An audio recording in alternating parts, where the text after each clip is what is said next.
Hey guys, welcome to the Nick Bahe YouTube page. You know what you need to do. You need to subscribe, you need to ring the bell, you need to like the page, you need to leave a comment. I appreciate you. Well, here we go. The final game recap pod of the 2023 season has begun. Let me begin by thanking what is our title sponsor, Onyx Automotive. Shouts out to him. Shouts out to Onyx Automotive. Are we not zoomed in enough? Are we not you are Oh, okay. Well, here's the thing. You're not liking. Are we too far as we're this seat? Okay, we'll zoom it in here. All right. So as we're zooming, I'm going to tell you about Onyx Automotive. They're the best of Omaha, number one luxury car dealer. They offer industry-leading brands: BMW, Jaguar, Land Rover.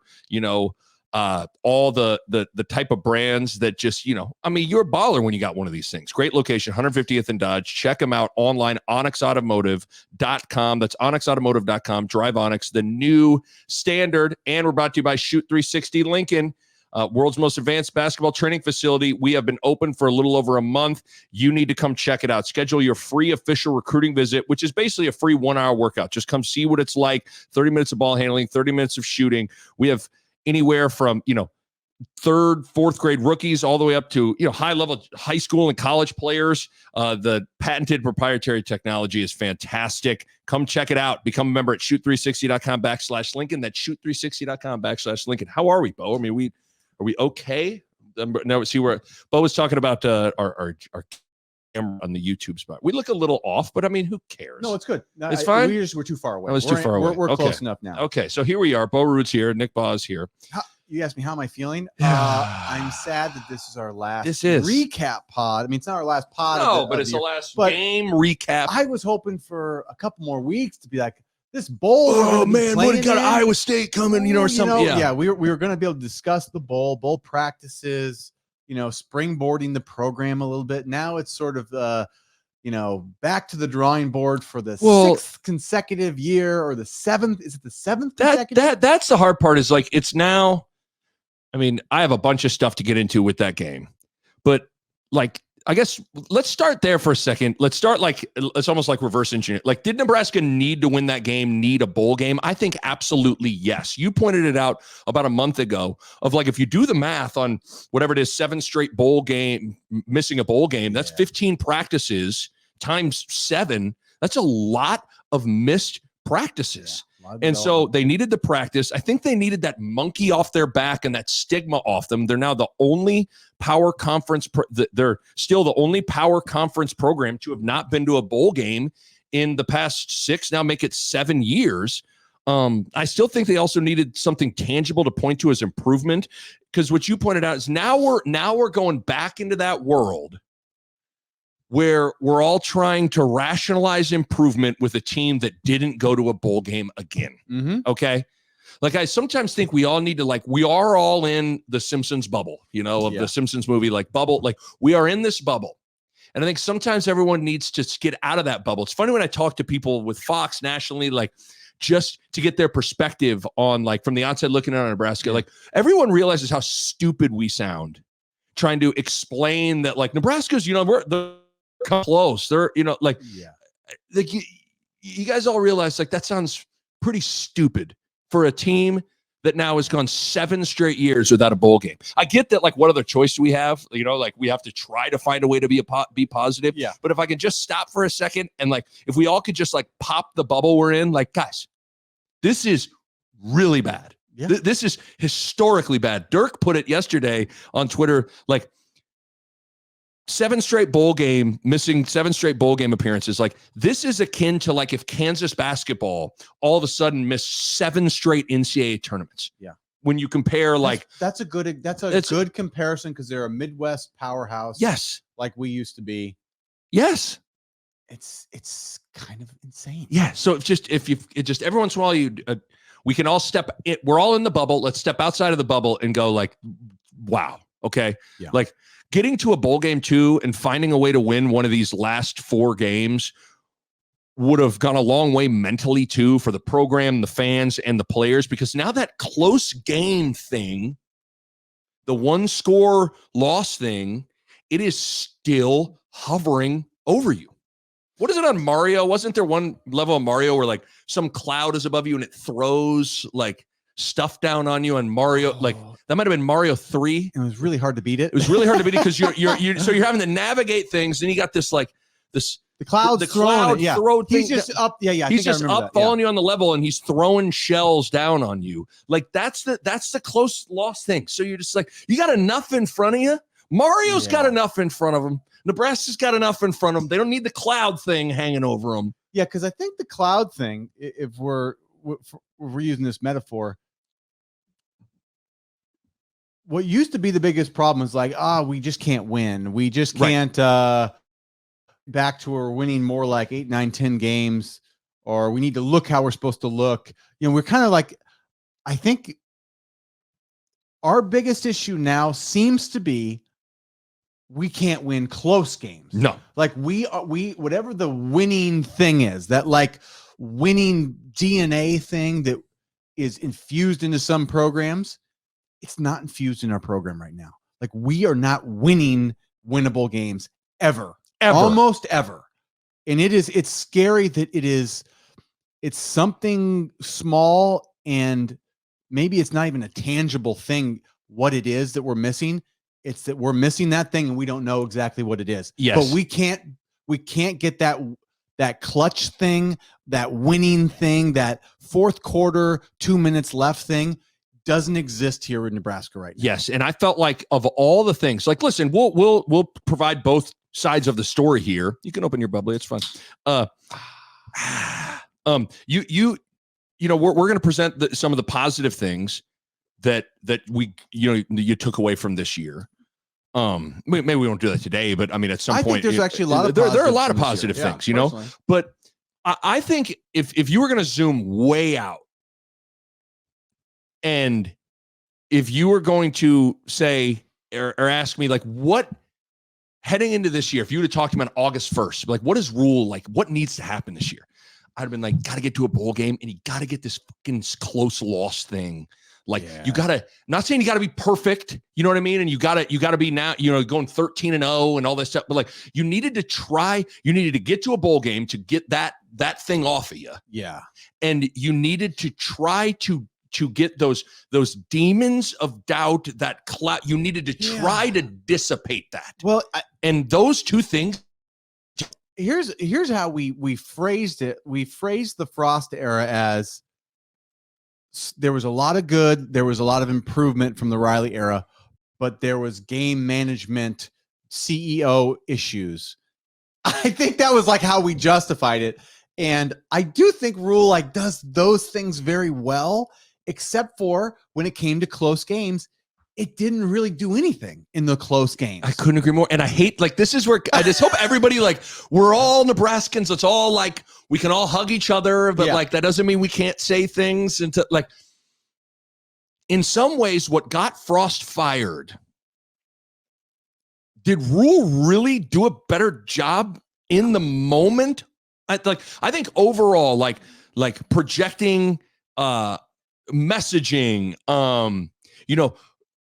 taking ownership, different things, just like, from a CEO leadership standpoint, from like a holistic standpoint, like I think he is better than Frost. Yeah. 100%. But like on Saturdays in the fourth quarter, I mean, it's hard because of we had some extreme bad quarterback play for some of the games. It almost makes it hard to judge Rhule.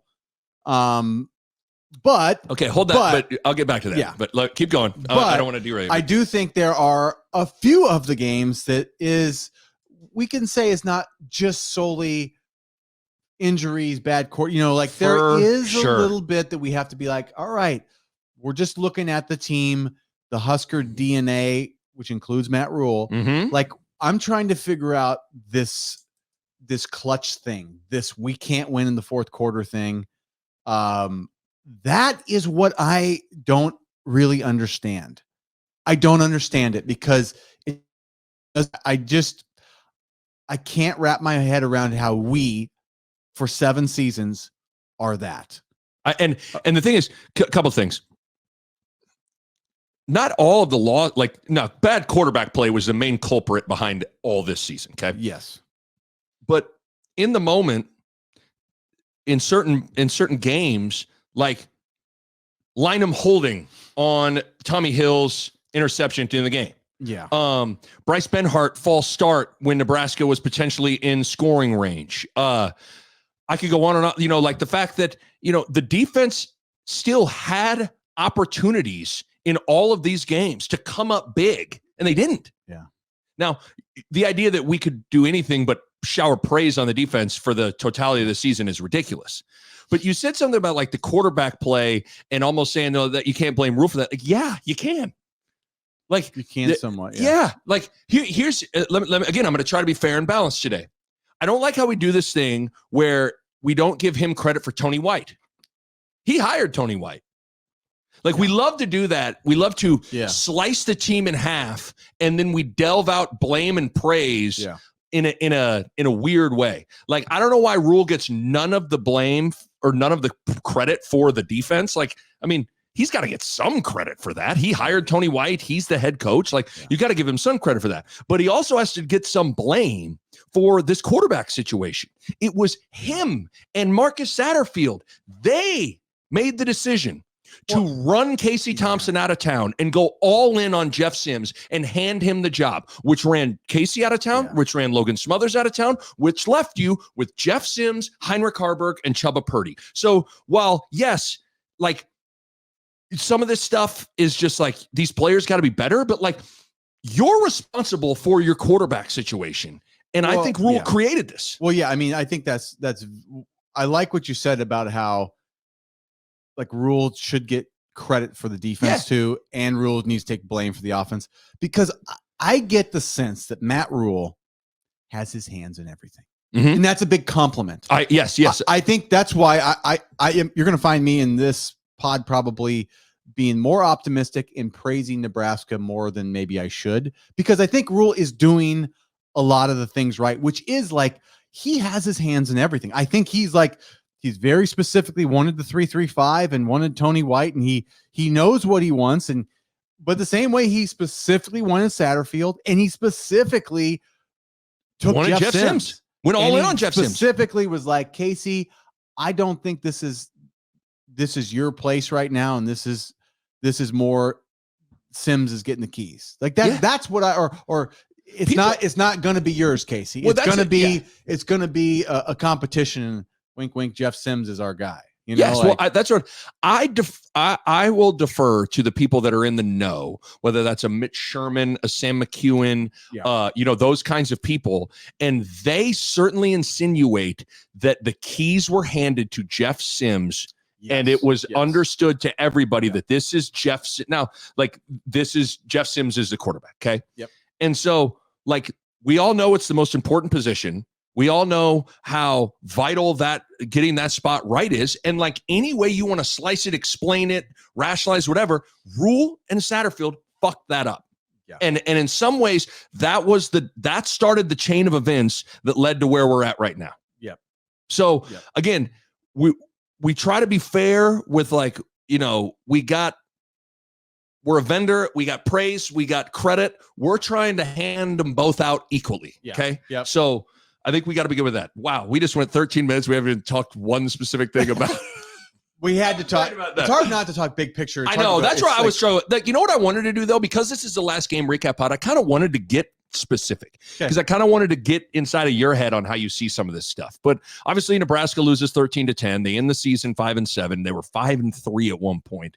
They lose 4 straight to end the year. I tell you what, I don't know how it was for you. Watching that final minute was both unbelievable and totally believable at the same time. You know what I mean? Like you're sitting there like, and you totally expect it, but it's still, I still was in the surrender cobra pose. Yeah. Couldn't like, I still am shocked by it, even though you've seen it 100 times. I'll save my comments. Okay. But I will say, and we both agreed, I'm glad I slept on this. If we would have recorded, if when Iowa's field goal went through the uprights, if we'd have been forced to come down here and turn on the mics, it wouldn't have been good. It wouldn't have been good. What's weird, this is almost scarier, is like a part of me was a little bit used to what had happened. That's the only thing that was a little scary for me. I was like, See, me and Chris walked out of the stadium. So you went to the game. I went with Chris. Okay, Chris took me at Extra Street. We went in South Stadium, which is great because you sit directly behind. It's like the all 22, so you can see the holes. It's actually a really fun experience because I'm usually on the complete side. But it was cold. It seemed woo, like I was bundled up and it got through my gloves and my double layer socks and snow boots, and I was still cold. Like it was windy, but it was a great good. I'm glad you were in the stadium. But it was a great fall day. Like you forget sometimes being frozen watching a football game on Thanksgiving. Like it feels good in a way. Like you're freezing, you're shaking, you're like, this is where I am supposed to be. You know, like there's something great about it. Like when Lloyd and Harry got to Aspen, like we're there, man. They just fall over. Me and Chris had a Dumb and Dumber moment. We went into the bathroom, and it's like it was so cold, but then there's all these dudes, in the troughs. They're still troughing. But it was warm, and they were like, "This is great!" Like stinky trough toilet, and everyone's like, "Let's stay in here. Just go, warm. Man. Yeah, just like the warmness from the pee. That's no, but I'm glad you were in the stadium because you'll be able to speak to things, and I'm sure there's maybe something with the game that you didn't see on TV that I'll be able to point to. But I guess. Okay, I'm glad you're positive because I'm going to need help to not go full nuclear Stephen A. Smith. I'll bring you back. I have a pretty good positive perspective right now, and I'll try to bring I'm way closer to Stephen A. Smith School of Broadcasting today than I am anything you're going else. To Stephen A. School of Broadcasting. First and foremost, I love Matt Rhule like a brother. He is an absolute dear friend, and I think the absolute world of him. Don't go there, Stephen. Don't go there. But if you think... Oh, no, Stephen! So here's what I wrote down. I ended up writing down 11 big sequences that define the game. Okay. We're just going to do this because this is our last game recap. Rather than go all big picture, we've gone 15 minutes of big picture. I want to dive into the minutia of the game because we only get, we don't get very many of these. So we need to dive into them. I know. Okay. First half, Ethan Nation fumbles the punt return. Mm-hmm. Okay. Sets a chain of events here that is interesting. First of all, I will say this. It was refreshing. Even though he fumbled it, like it was nice to see someone try to catch it and run. Yep, got to hold on to the ball. I'm just saying that's having to play true freshmen when they're not ready to play. That's all that is to me. Right. We don't have anybody else. A true freshman who's not ready to play. That's the only guy that seemingly in practice seems talented. But that's a play that a true freshman makes. Yes. You know what that is? That's even though he's been tackled in practice before and all that stuff, there's getting hit in high school. Yeah. And then there's getting hit in college. And it's cold. And you're like, I don't know. I'm sure you probably felt that. There were times you probably took on a tight end or took on a fullback in high school. It's one thing to take on Kearney's fullback. Yeah, but now here comes Oklahoma's fullback. 70 pounds, versus they're bigger than you and they hit hard. You're like, oh, wow. Okay. That's different. What it struck me as. He was like, all right, here we go. And then dude was got hit by a legitimate Division I football player. Yep. Coughs it up. And because he was running to his left, holding the ball in his right hand. That's lit up. That's the stuff that I just go, it should never happen that way. Right. If you're going to fumble, have it be you got somebody punched. Just has to make a better play than that. You ran it, crossed your body. That's bad football. That's actually bad football by Ethan Nation. That's bad fundamentals. And there's no excuse for having the ball in the wrong hand. Yep. Okay. So Ethan Nation's film session with us, we'd have had the good, bad, good sandwich. Yes. We had the good. I love your aggressiveness. Then we would have ripped him for being I bad cop. I walk in hold up. I kick in the door we're here to talk about ball security, Ethan. No, actually, I think it's a bad play, Ethan. I like that. Okay, so Iowa takes over at the 17-yard line. Everybody's kind of here we go. This is how Iowa does it, right? They 3 and out punt, and they fumble it, and that's what they do. It's incredible. They run a jet sweep, Iowa does, to get the ball down to the 11. They get an illegal shift, Iowa does, that backs them up, and then Ty Robinson sacks Iowa's QB on 3rd down. Interesting sequence here where you kind of felt like there were moments you were like, is this Nebraska's day? 25-yard field goal. They get a delay of game. The guy makes the field goal, but it's a delay of game, backs him up 5 yards, and Peter Jr., Ty Robinson comes in and blocks the field goal. Yep. So you're kind of like, wow, talk about Neo dodging a bullet here where fumble a punt return and they made a field goal but got a delay of game. Yeah. Pretty crazy, right? The next Iowa drive, so that was the sequence number 1, starts with Snodgrass's late hit on the punt return. So Iowa gets good field position. I mean, those are kind of, again, should we bring in Garrett? I like the aggressiveness. Yeah. Now, this is my bad cop. Don't get a penalty. Apparently that's us as a coach. We call you in, I praise your aggressiveness, and then you rip them to We really believe in the good cop, bad cop coach. Come in here. I love you playing hard. Bo, what did you think? Ever seen. So I think on your side, it's like the interrogation light. You're smoking a cigarette. It's dark, and you're just like, be under control. It's ridiculous you went under control. But Iowa gets good field position. One of the themes throughout the day, in particular in the first half, some bad tackling. There were a few moments in this game where there's some bad tackling. Not sure if you remember this, but Omar Brown missed the tight end on a third down play action. It was the last play of the third quarter. It was one of those. Omar Brown came and he went with the missile. Yeah. Omar, come in. I love the aggressiveness, but no, we're not going to do this on every play. But gotta wrap up. But he misses him. And then out of the quarter, you can kind of feel it. Even Rhule, I think, at the end of the first quarter said, I think they're going to take a shot. On a sideline interview after the first quarter. They run the fake toss sweep and they hit their tight end who runs all the way down the sideline, and Gifford and then another Husker whiffed on the sideline, gets all the way down to the red zone, sets up the Iowa quarterback for the quarterback sneak. Now it's 7-0. Bring where it's like, hey, mistake, late hit on the punt return, and then bad tackling. Yeah, we had a couple leaky, just a couple of those this game. Yeah. We've been good. So we've been good. I know. And overall, it still is like, you would say, is this a good tackling team or a bad tackling team? Like, oh, this is a good tackling team. But it was like, and there probably isn't such a thing as like being a bad, like, it would seem like untimely missed tackles. And I know that sounds weird. That's how I felt about it. I felt like the plays they missed were like the third down plays or the plays they had. Like, it wasn't like, they didn't have much room and we missed 1 or 2 here and they got 8 yards. It was like, like the play. Like we're talking about, you whiff, it's a first down. You whiff, and now they get it all the way down to the 1 yard line. Things like that. That's sequence number 2. Sequence number 3, Chubba's fumble. They reviewed it because they argued he was flipping it forward. He was trying to. What? But here's my only thing with that. There was no receiver. There was no one there. He was just trying to get. I think he was just trying to flick it past the line of scrimmage. But again, it's like it's almost no different than the Ethan Nation thing. It's fundamentals. Like, you can't cross your body and do something. You got to have 2 hands in the football. What are you doing? You can't be that loose with it. You got to be better fundamentally.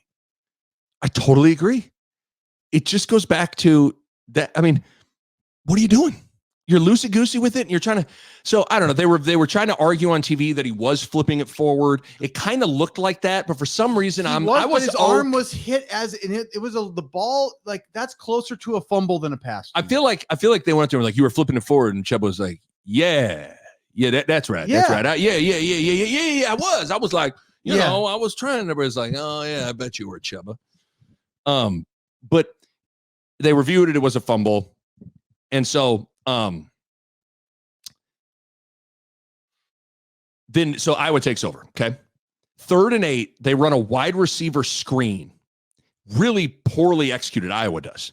The receiver runs into his own lineman out on the perimeter and kind of bounces off him. And then Reimer misses a tackle and they're able to pick up a first down, which ultimately ends in a field goal. So it's like, there are like 3 or 4 missed tackles that have led to 10 points here. Yeah. But it starts Chubba fumble. So now Nebraska got 2 turnovers on the board and it's 10-0.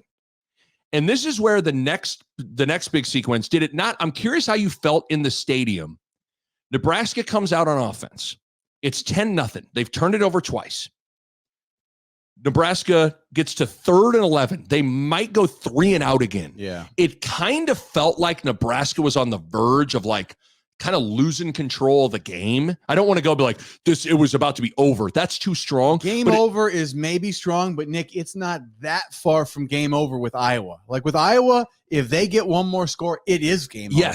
So being down 10-0, for us, like our offense is poor enough and their defense is usually good enough that you're on the borderline. You need to make something happen. It just, when on that possession, I was like, man, this is a big possession to get something. They're on the verge of a 3-and-out, and all of a sudden, Iowa comes with a blitz. Jalen Lloyd. Yeah, their safeties creeped up. I remember like seeing it, thinking like, was that towards you? They were going away from me. Going away. Like it was right there where I was like watching the safeties, and I was thinking, oh, they're going to throw it to Malachi. Right. But it was Jalen Lloyd. So they hit a 66-yard bomb, and it felt like, wow, Nebraska is fortunate. They have 2 turnovers. They blocked a field goal. Mm-hmm. They were almost on the verge of another 3-and-out, and it's now 10-7, and it felt like it could have been different, right? Yeah, I mean, big sequence. They were in the red zone. Like yes. Like that could be 21-0 if you don't play good red zone defense. So big play there. Big play there. The next Iowa drive, Iowa pops a 52-yard run. Mm-hmm. Long run. Gifford got caught, shielded off by no lineman, and then Sanford whiffed on an Iowa running back. And so they get all the way down to the red zone. The Iowa wide receiver, who is an Ohio State transfer, he runs a little out. He is open in the end zone and drops it. Now, the quarterback might have had, he threw a missile, but he drops it. Could have been 7 points there. Yep. And then here comes the Polar Bears' turn to, someone said there was a baby seal. Yeah. And he was like, he baby sealed it. They ran special teams baby seal.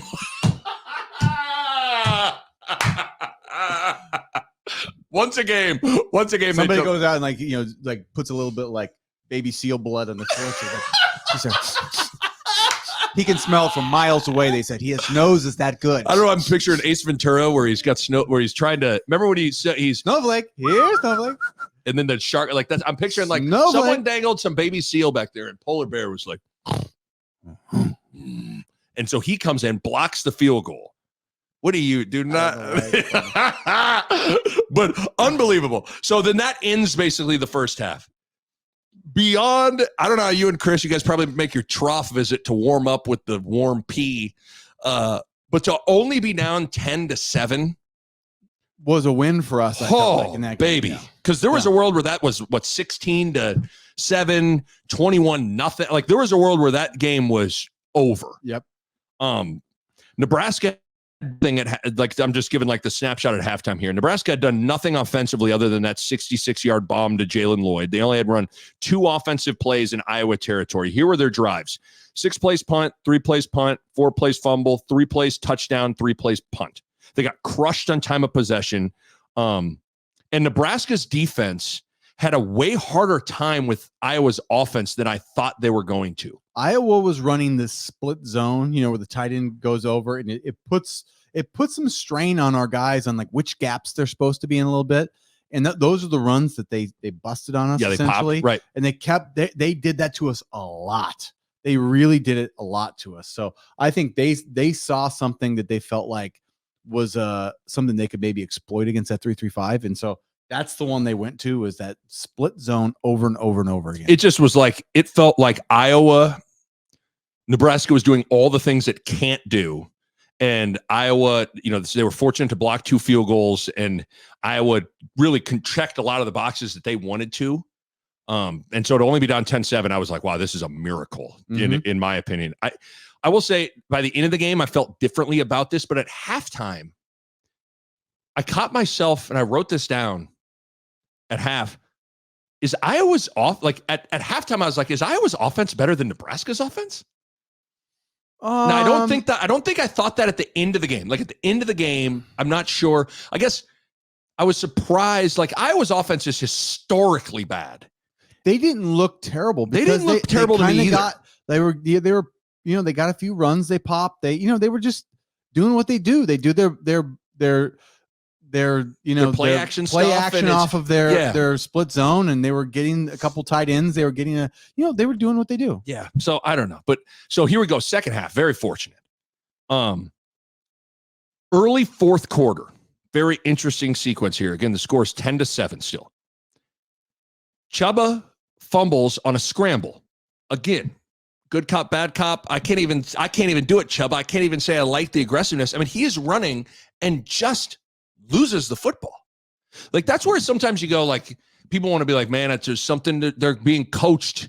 I don't get, like, I don't know what drill and practice you can run that is like, when you're running, don't just lose the ball and squirt it forward. We've had 3 different quarterbacks this year that are all just like, the ball seems uncomfortable to be in their hands. That's a good way to put it. That's the only thing that I go, I think that's less coaching and more just like, who do we got? Yeah. I mean, because that ball, I mean, good players don't do that. Dude, I mean, he's scrambling and the ball squirts out. Luckily, somehow Billy Kemp recovered it. I think he's so small. They're like, whoa, what's that? Oh, God, he's got it. Through my legs. Who's that? So who's that? It was like a little tiny, like, kitty cat, like, got in there. And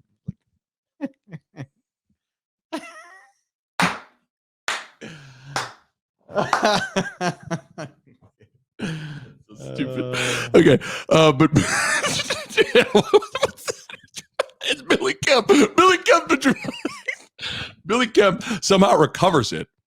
But then here comes just like I'm curious what you guys were thinking in the stadium. But Nebraska trots out its field goal unit to apparently attempt a 60-yard field goal into the wind. Everybody goes out there except Tristan Alvano, the kicker, isn't out there. So Nebraska has to call timeout. Now, Matt Rhule said after the game they had a fake field goal called. Interesting. That's an interesting long field goal to fake. But my thing is, a couple of things with that. I got to think Iowa was ready for a fake field goal. Yeah. Where they'd have been like, okay, wait a minute. You're going to try to kick a 60-yard field goal here? Like into the wind? Into the wind? I feel like they would have been ready. I'm not saying it wouldn't have worked, but I don't know. But I question that decision a little bit to begin with. And then there's also a part of me, and these things are happening fast, but why not just take the delay of game, save the timeout, and then punt it rather than... If you're going to punt it. I think he called the timeout. And then reconsidered. And right. So that's a mistake. It's a mistake. Then it's a mistake to not save that timeout. Yes. So bottom line is, what I'm about to say is true. Nebraska burned a timeout, setting up a fake 60-yard field goal into the wind. That they didn't actually try. That they never tried. So these are the things where we're the vendors handing out criticism and blame. Yeah. Come on, dog. You're Matt Rhule. Yeah. You coached in the NFL, brother. You coached at Baylor and Temple. Yeah. I love you like a brother. I think everything you've done in your whole career is absolutely stupendous and tremendous. But that was ridiculous. I mean, to burn a timeout in that spot. Yeah. Now, here's the problem is it ended up working out. We pinned him. Buschini puts that bitch at the 1, like inside the 1. I was thinking about you in the game. It's like, I like certain things about football. I do. But I don't like good punt game as much as you by a long shot. You love the punt game. Why do I like it so much? And great punt game is maybe your favorite thing about football. Apparently. You love it. And I wouldn't have thought that. We waited all year for one of those. We finally got one. There's something I love that when you pen someone's bitch ass at the 1, you're kind of like, it is. It's kind of nice. It's nice. It's nice. So that whole sequence though was like, again, managed. Yeah. But it started with Chubba, I like that we chose to not run the fake field goal, obviously. Oh, out of the time. If you would have, that'd have been bad. But it's like, to pin him down, I like winning the field position game. Like that to me was good. Like I think as long as you're doing that, I will forgive your wasted timeout. If you get if we can then get them pinned, good. Totally agree. Totally agree. Now at the end of the day, Rhule could be sitting in here and going, "Listen, guys, all is well that ends well. We got him pinned at the 1, and I lost a timeout. Whatever, Okay. Yep. I mean, I still think it was mismanaged. I think clearly you needed that timeout at the end of the game. Like when you think back to it and think where your timeouts went, you're like, Jesus Christ, those 3 timeouts, talk about just not handled well. Yeah. But so now Nebraska with this, they force them down at the 1, they force a 3 and out. Well, I think one of the most amazing plays of the game, though. Oh yes, I forgot about the quarterback gets his foot stepped on. He's falling in the end zone for a safety. He's not looking. He has the wherewithal to not put a knee down, not put a butt down. Yes. He doesn't turn and reach. He just flips it without touching the ground. Right. I thought they were going to review it. I was like, oh, I hope his knee touched or Yeah. something. He doesn't touch anything, and he flips the ball to the running back who gets it out of the end zone. But it was going to be a fall down safety in the end zone. And this guy throws it blind backwards, right on the money.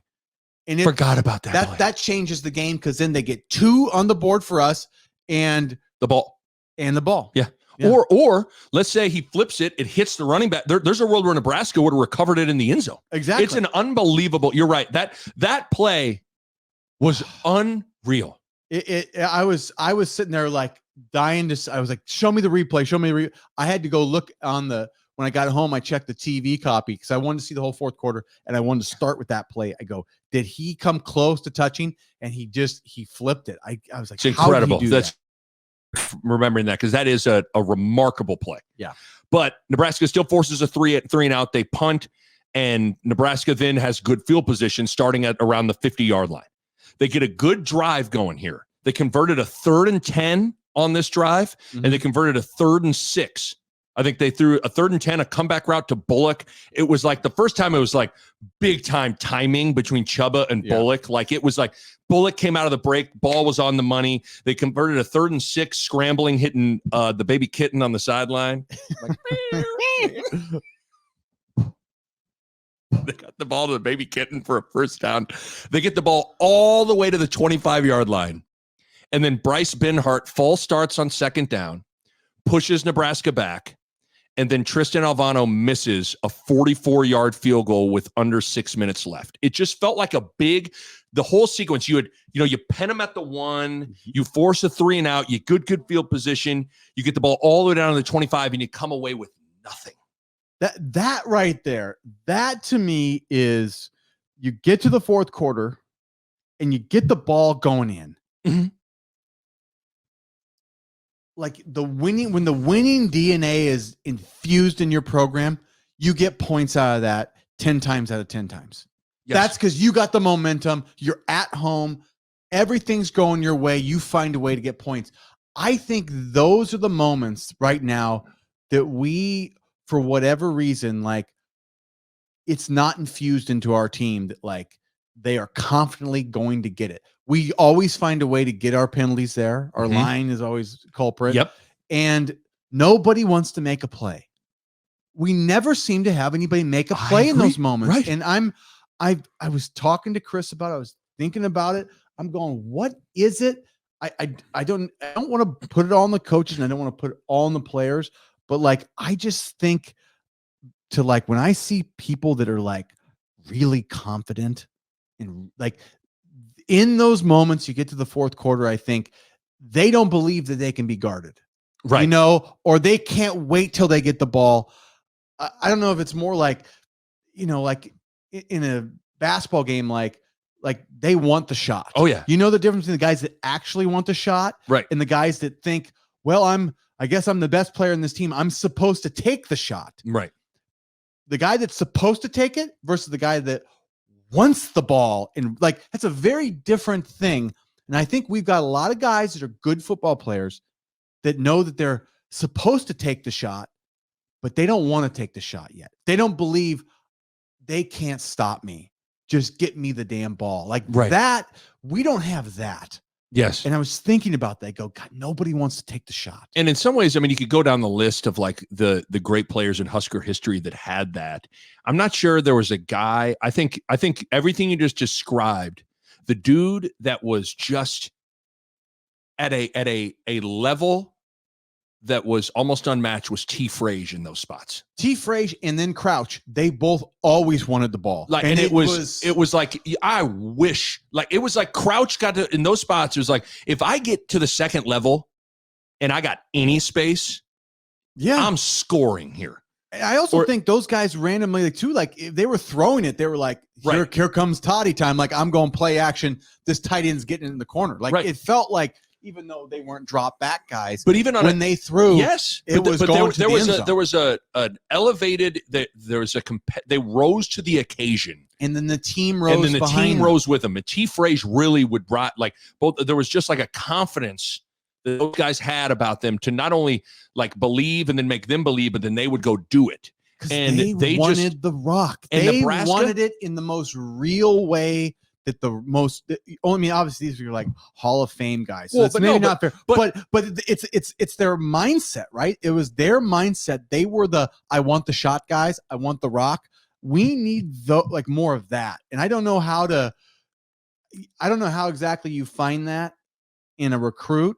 That's the $1 million question. Yeah, right? if you knew how to always find that, you probably wouldn't be here right now. You'd be hired by somebody making a lot of money recruiting or drafting or whatever. But I look at this team and I think it's obvious. Like, nobody wants to shoot that rock. Right. To even take it back a second to not go to Hall of Famers and Heisman Trophy winners. I mean, Jordan Westerkamp to me had a look like when the game was on the line, it was like, fucking Westy was like, I'm going to get open. Yep. Okay.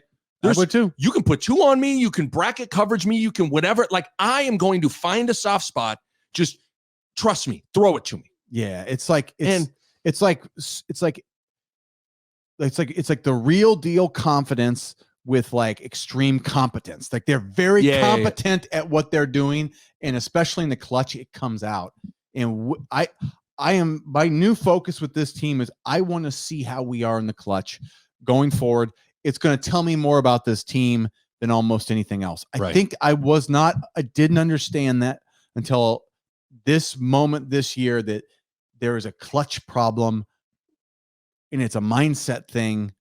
It's a bit of a football competence. I think you have to, a lot of that confidence it's a mindset, but it comes from being really competent in the game. You know the game. Yeah, you're smart. You know exactly what you're going to do. But to circle back to like what you're going to do, that was a huge moment. You penned them at the 1, they go 3 and out. You get good field position. You got to get points out of that, 3 at the very least, and you come away with nothing. Yeah, huge moment. Next big sequence here, the next Nebraska possession. It starts with about 2 minutes and 11 seconds on the clock, starting at their own 11.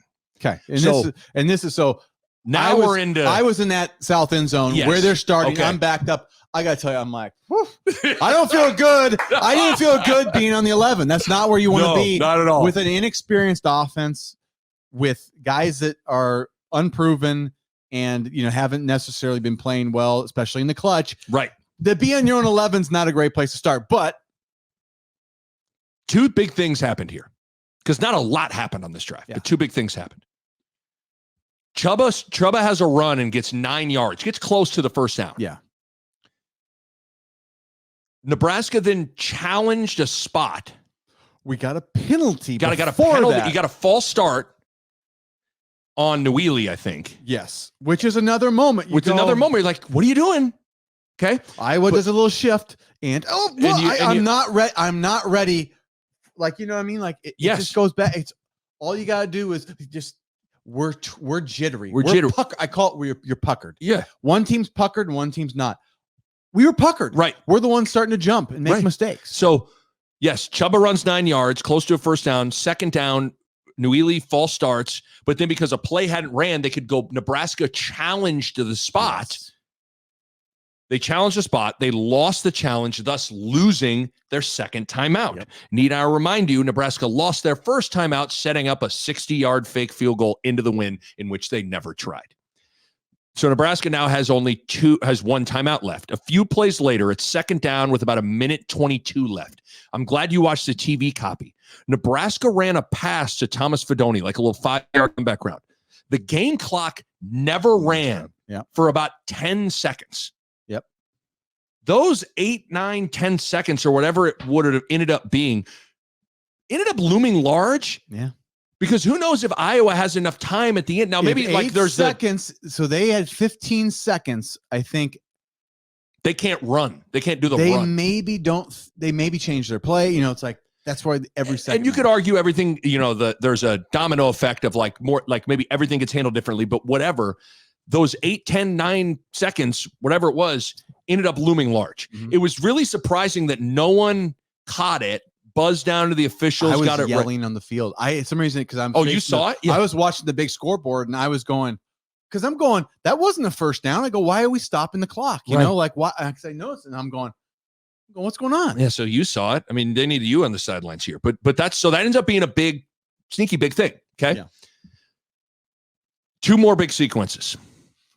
So Nebraska has to punt. It's now Iowa ball, 55 seconds, 3 timeouts left. I wasn't sure if Iowa would play for OT here or not, or if they would they had 3 timeouts. You're dealing with, a team that leads the nation in crap in their pants. So you're probably like, let's try this. But they get to 3rd and 12. And big boy, Deacon, I can't remember his last name. Deacon Hill, I think. Yeah. He tries to throw one down the seams. Our boy, Tommy Hill, finally gets one and returns it all the way down to the 37-yard line with 31 seconds left. But during the return, holding, line them, and it backs Nebraska all the way up. And psychologically puts us in a different place. Totally different. There's a big difference between having the ball at the 37-yard line with 31 seconds left. And I almost wondered, would Tommy have been better going the other way? I thought it was not a great run by him. I kind of thought, dude, you got to score here. Beggars can't be choosers. Tommy made the play. He makes a great play. Compliments Tommy Hill. You made the pick. Great job. There's no downgrade to you making a pick. I'm just saying, when our offense is that bad, if Tommy could have ran it to the 20, like if he found a way, I thought he could have went back the other way. If he can get yards that the offense struggles so much more to get, it may have been easier yards for us to get. I totally agree. He could have just I didn't think it was a great run. He did the thing. He ran all the way. He does it at all his picks. He just goes lateral and not and I get sometimes you got to like if he could have just got to like the 20, then all we got to do is run, spike it, kick the thing, and win the game. Right. I thought it wasn't the best return I've ever seen in my life. And even at the end, he kind of like coasted out of bounds too. Every yard matters. Every yard and every second matters too. I know. But here's the thing. Kudos to Tommy Hill. Oh, yeah. Shouts out to Tommy. We're just playing the what-if game. Yeah. I was thinking go the other way because it's weird. Even in that split second, I was thinking get as many yards as you can. So you thought he should have stayed on the Nebraska side? I thought he should have caught it and then dipped back to the right side because I think they were more on the other side. I thought he ran into the pile. I kind of thought he did too. But it's hard to do. Now his momentum, he catches it. His momentum probably is going to take him to the middle of the field, but whatever. My point was, if Tommy could have got us the yards to get into field goal range, I don't think we lose that game unless it's in overtime. I agree. Chubba, we're going to get to it. But, I think then Matt Rhule can go, let's just run it. We can now be conservative. I think he did what he had to do. Oh, yeah. But, yeah, I know. So it's just different. If we can get to field goal range, we're in a whole nother mindset. So now, instead of having the ball at the 37, Nebraska has the ball at their own 45 with 31 seconds left. Stop for a second and say out loud, Nebraska had the ball at their own 45 with 31 seconds left and 1 timeout, tied, and they lose in regulation. We're unbelievable, Nick. It's imagine someone pausing it and saying, Nebraska's going to lose this game in regulation. You'd have been like, what? You can't make this stuff up. But with us, Nick, it's almost a clinic. Yes. We find a new way, especially against Iowa. We've had 4 games maybe in the last 5 years. We won 1, and the other 4 have been somewhere on par with this. Where we're like, how can we do it this time? How can we just vomit and hand Iowa the game in regulation? Yeah. How can we do that? And let's do that. So Nebraska's final drive begins at their own 45, 31 seconds left, timeout. 1 timeout left. First down. Chubba scrambles for 3 yards and goes out of bounds towards the Iowa sideline. Nebraska has to call their final timeout. Yeah. Because they were going to get a delay of game. That is just embarrassing. That's more on Chubba, but Matt said that Matt Rhule said the receivers didn't know where they were supposed to land because they're young guys, essentially. But it's just but that's where an inexperienced quarterback. I was watching Chubba. He didn't have a clue what the clock was at. He was like, he's looking at it's not even close trying to get it off. This. Yes. It was like 3, 2, and he's still he's talking to these guys over here. So, it's on the receivers for not knowing what they're supposed to do. And Chubba's probably like, hey, we got to get you lined up to know the routes. Right. What are they going to run routes they don't know, the wrong spots? It's a wasted play if he doesn't get them lined up. But the fact that he couldn't get him there and he didn't know where the clock was, that's what you get when the offense isn't just like what an offense should be, where you're just like 2-minute drill, we're humming. This is what we're born to do, is win these games. We are not. We're not. That's what we are right now. Embarrassing for everybody. I mean, that was embarrassing for everybody involved. The receivers, the quarterback, the head coach. That is embarrassing. You have to call your final time out there. You can't make it harder than it needs to be right now. We just need to not make things harder than it needs to be. Like, we just got to be able to play a game and make it easier on ourselves. So here comes 2nd and 7 to play. Yeah. Out of a timeout. And how much time was left? I have it at 23 seconds left. That might have been because I thought they took over with 15 seconds left, right? Does that sound right? Or maybe the play ended with 23 seconds and left. 2nd and 7. 2nd and 7. Okay. 2nd and 7 with 23 seconds left. Now, Chattel in his column, I didn't think this at the time necessarily. I agree. This is where we had no timeouts. Did you think, let's just go to OT? Or did you? I was not thinking let's go I to wasn't OT. either. I don't think that's the right thought. But here's what Chattel's saying is we don't have any timeouts. And we weren't throwing the ball out of bounds. Right. And we weren't throwing the ball into field goal range. Right. Yeah. So never thought. So we can spike it, but like we were really like, I mean, yeah, I don't know how long that route was that I think it was Bullock was running. It was maybe 20 yards, maybe less 15 than yards. That. I mean, it was more like, I thought 15, it was more like 10 or 12. Yeah. So like, he may have been able to get the first down, right? And then we can clock it. But like, we're not pushing the ball down the field there. No. You know, or on the sideline. You're throwing it to the middle of the field and not it very wasn't long. I mean, it was a short enough throw that a defensive end dropped back 5 yards and snags it, right? So, I mean, I'd love to see the depth he ran, but like, it doesn't get us into field goal range either. No. So then we have to run another play that you have to get a first down or out of bounds because otherwise the clock doesn't stop. You know, like we were sort of like a little bit no man's land for what play do you run and where do you throw it? You don't want to throw it short of that first down. You don't know timeouts. Short and to the middle of the field is probably a bad place to throw it. Here, let's look. I know this doesn't play well. Chunk. You got to get a chunk into field goal range in my book. Then you got it. So this doesn't play well on the. So here we go. So 23 seconds left, 2nd and 7. Let's see how far Bullock or whoever Fedoni went. So he was about 12 yards. 10, 12 yards down the field. Yeah, he was 5 yards past the 7. So he's 12 yards. He was at 12 yards. So that's a first down. And let's say it stops the clock. Then you got to get everybody up. They start it. You spike it. It's still probably 18 seconds. So, I mean, that's the argument for doing it. But then you're still not in field goal range, right? Because it would have been on the. Oh, you were not even close to field goal range, right? Yeah, I mean, on like the. It would have been like the 40. Let's see where he.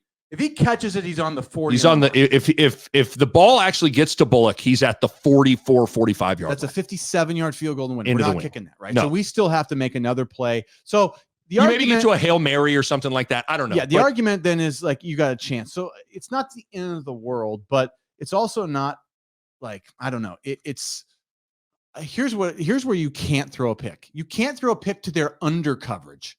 Like you can throw a pick way down the field. Yes. You can't throw that pick. Yes. Because he then runs it into our field goal range. Right. Right. Like it's just a pick isn't it? Like let's say you send Lloyd on a shot and you throw a 66-yard bomb, or 50-yard bomb and they pick it and they pick it at the 15 seconds and you got 80 yards to go. They probably don't go for it. No, then, but you're right. I didn't think of it like you can't throw a pick there. You can't throw that pick. And not only it's to a defensive end dropping into a zone.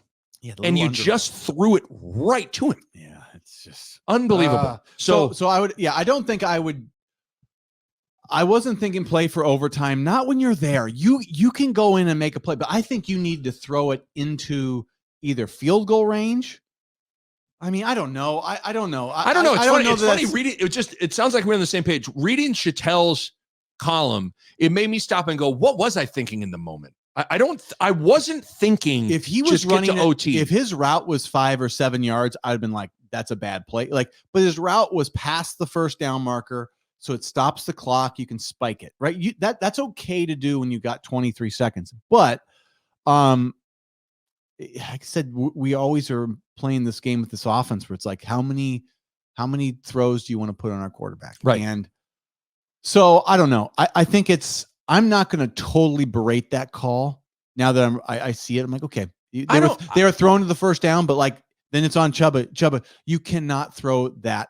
Just ball. Can't happen. You can't do just it. Can't happen. I mean, and so it is pretty unfortunate. Like, think Chuba's 3 interception ends the Maryland game, interception ends the Wisconsin game, interception ends the Iowa game in terms of Nebraska's last offensive play. There were interceptions from Chuba. Yep. Now, some of those, I mean, that Wisconsin one, whatever, you got to throw it there. But like the Maryland one and this one are bad. Still, that's 3 in a row. It says something, doesn't it? But here's the thing.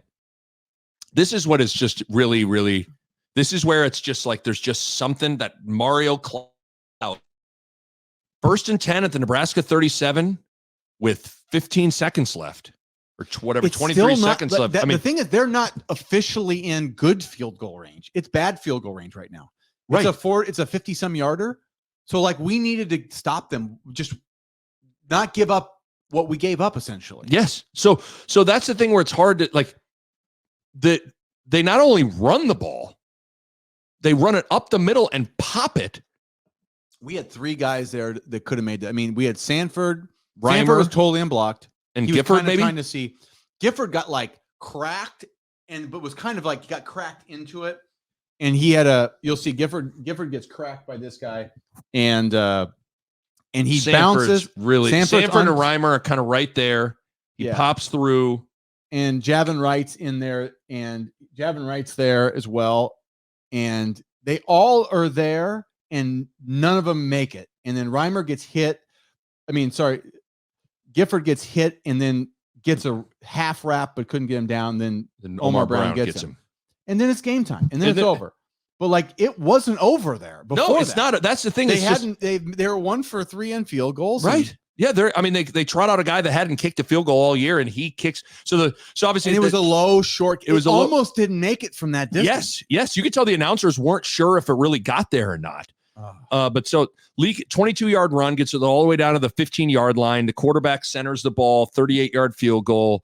Good ball game. Iowa wins 13-10. It's so disheartening. It's just such a I don't even know how you describe it. I don't either. It's like I said, to me, it's equally believable and unbelievable at the same time. It's almost as if Nebraska is trying to lose. Like it's like, how can we give this game away? It's like a weird like mass psychology. They all start believing the loss will come. The same way great teams, they all believe they're going to win. Right. Like they all somewhere in the depths of the back of their brain, they're thinking, it's going to happen again, isn't it? Yeah. We're going to cough this up. And it was like, there is something there that none of them would say that this is true. And they'd probably, if they were sitting here, they go, that's bullshit. Yeah. None of us want to lose. Something, I'm telling you, there's a reason why there's a little difference in the way they play in the last 2 to 4 minutes of every game than every rest of the games. Yeah, because like to me in some ways it's almost more evident with the defense, because the defense, we see how good they can be, but it's almost as if against Maryland, when Chuba throws that pick, it was like the defense kind of went, oh my God, we're going to lose this game, aren't we? And then they give up a drive. Or then Chuba throws the pick against Iowa, and then they give up the 22-yard run. You know, or these other teams are just rising to the occasion too. Like, I don't know. Like, I just like, I get a sense like it's like a momentum and psychology of the teams that believe more. It's a shift in confidence. I always think that's what happened. Like, you can feel it almost. It's a field thing. And right now our defense is damn good. But even there's a couple games where they pick their worst moments to be those, which I think it's part of where we are. And I don't want to crap on Nebraska because I love them and I think they're going to grow out of this. But we got to recognize that this is built into us right now. We are losing every close game. What's what we're doing? And that's what makes this year so disappointing, was that like you needed to try. You were never going to completely rid yourself of that. But all it kind of takes And you can sit there and go, oh, you're telling me one play and all of a sudden they're cured. I mean, sometimes that's kind of like one play can change a lot for people. Or and one if player, well, I'm saying like if they just win one of these games and they get to a bowl game, they just can kind of like breathe a little bit. Yeah. And it's just, I mean, because what's the funny, back of their minds might start changing. Might start changing. I mean, maybe they find a way to Chubba,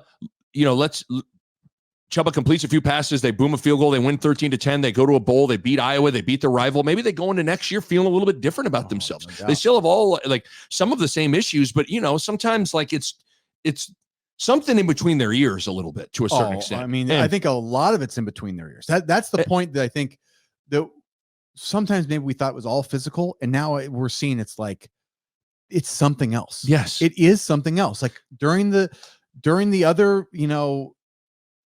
40 some minutes of the game, right? Like we don't have a problem. It's the crunch time. We have a problem 2 to 4 minutes to go. We have a big problem, a huge problem. I mean, and really it's a big problem both ways, like for as much as the offense always was making backbreaking turnovers and not coming through, it was the defense that allowed that against Minnesota. They allowed after the fumble from Anthony Grant, they allowed the drive all the way down, and the guy has the unbelievable catch in the quarter of the end zone, and then Sims throws the pick, and they allow the drive down and the game-winning field goal. You go right on down the list. Like, I mean, Michigan State, they couldn't come up with the big stop. Maryland, they allowed that final drive. Wisconsin, they have 3rd down in OT. They have 4th down in OT. They can't get a stop. Like, and then Iowa as well. They allow the long. So it's really, it's not just, the offense is the main issue, but the defense in big moments didn't come through either. Yeah. I mean, in enough. I think the defense came through in a lot of moments. Yes. They didn't come through. I'm just getting those clutch moments. In the clutch moments, I would say you're not going to win them all, but like you want to be winning the majority of them. And I think even the defense wasn't winning the majority of our 2-minute big time games. Like the games that came down to 2 minutes or less, I don't know that they won majority of those this year. I'm trying to think of all the ones that came down to the wire that they had to get to stop. The only time I felt like they came through, Illinois. They really helped. Illinois was their signature moment. Yes, they were good at Illinois. Northwestern, they stepped up and got the stops that they needed to. But other than that, that's what's so wild is outside of all their close games they lost, except for if you want to consider Northwestern was technically a 1-score loss, so 17-9, but 13-10 Minnesota lost, and then the Colorado blowout, Michigan blowout, but then Northern Illinois, Louisiana Tech, Illinois, and Purdue were all 2-score wins, and then all their other ones are 1-score losses. Yep, they're all 1-score losses. But as we kind of wrap this up, I gotta give our sponsors another plug here. But like I want to, and this is kind of a conversation we can have throughout the offseason, but I want you to think about like, is this season a disappointment? I want you to chew on that for a second. But I first got to tell you about, again, Onyx Automotive. They were great partners all year. Game Recap Pod, they sponsored it. They're the best of Omaha, #1 luxury car dealer. They offer industry-leading brands like BMW, Jaguar, and Land Rover. OnyxAutomotive.com is the website. Go check them out. You can really navigate the website pretty easily. You see all the different inventory they got, new and pre-owned vehicles, all the different makes and models. Really, really user-friendly website, and then a great location as well. 150th and Dodge. You can't miss it. Go to the lot. Every purchase of a vehicle, you get a nice bottle of red wine, which is delicious. Best of Omaha, #1 luxury car dealer. I mean, they are what they are, right? They give you that whole experience. OnyxAutomotive.com is the website. Drive Onyx, the new standard. And we're brought to you by Pella Windows and Doors. Shouts out to our good friends at Pella. They just balled out on my house, man. I mean, they gave me a brand new front door, brand new bay window. I got a new window in our bedroom that is fantastic. It's like big, instead of like 3 little windows, it's 2 big ones. There's tons more light in it, and everything looks fantastic, especially the front of my house. It like transformed everything. The front of my house looks fantastic. Went through the whole process with them. Showroom Omaha had the in-home consultation with Debbie. They got a feel for exactly what we wanted, aka what my wife wanted, and colors, makes, models, all that different stuff of like the windows and different things. And they were able to give us exactly what we wanted, and the installation was fantastic. Check them out, PellaOmaha.com. That's PellaOmaha.com. Okay, Bo. Is this season a disappointment based on how it played out? What's hard is I think we were expecting 5-6 wins, right? I mean, it didn't feel like a terrible year because of our October. It was a shining October. Like that October made this year not a disappointment, right? Because I think he gave us some progress. He gave us a glimpse into, like, I think we've been playing some pretty good football defensively. It hasn't been pretty on offense, but we had the October that we won. We won all of our games. We got 3 wins in a row, Nick. I can't tell you how good that was, right? That's the positive. Yeah. The disappointment comes from when we look back, because we look back and we see this could have been an 8-win season so flipping easily. Right. We say this probably a lot, but man, it's holding true that it is a paper thin. I mean, we lost by what, 3-3-7-3? Is that right? Yeah. Our last 3-3-7-3. That's our last 4 games. And then the Minnesota game was 3. That's so I mean, sickening. 5 of the 7 losses. 3-3-3-7-3. So all those things in the Frost era are not unique to the Scott Frost era. They're unique to modern Nebraska. Across coaches. And that's across players. Right. That's the thing that I think, and again, this is where you're going to have to hold me back from being Stephen A. Smith. But this is like, I can't help, because you're right. Like the October was great. And even if you expand it further, there was a stretch where Nebraska went 5-1 in 6 games. Exactly. And that's the positive. That brought people back from a bad start. That brought us back. Right. So that was good. But I just can't help but feel like, at least, like you said, at least 7-5 was there for the taking. It was there for the taking. Iowa, Wisconsin, and Minnesota were so far down this year. That was the worst of those we've ever seen in the Big Ten. I would stop for a second and expand that further. I challenge people, and I want you to really think about this. I am 39 years old. From when I could functionally digest what I was looking at in terms of football, this was the easiest schedule Nebraska has played in my life of watching Husker football. Yep. Outside of Michigan, these teams were average to way below average. You had a bunch of bad quarterbacks, a bunch of first-year head coaches, and a bunch of interim head coaches. Colorado proved to be bad. They're not going to make a bowl game. Nebraska lost. It was the worst Wisconsin team since Nebraska joined the Big Ten. Also, Wisconsin had lost 3 in a row, and they were a mess when you played them. If you read some of the quotes and different stuff coming out of Madison heading into that game, they were a mess. Nebraska lost. Michigan State fired their coach mid-season. You caught them in complete disarray. They had lost 6 in a row before playing them. Lost. Maryland had lost 4 in a row. They were seemingly falling apart at the seams when you invite them into Lincoln, Nebraska. Lost. Mm-hmm. Northwestern had the Fitzgerald drama. You beat them. Great. Iowa had one of the worst offenses in the last 2 decades and were banged up. Lost.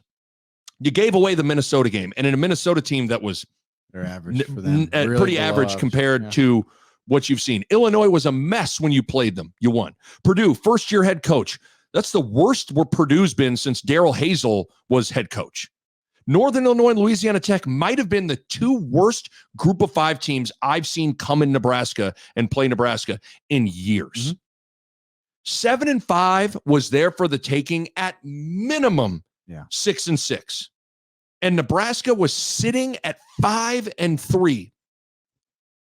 And they lose 4 in a row to end the year.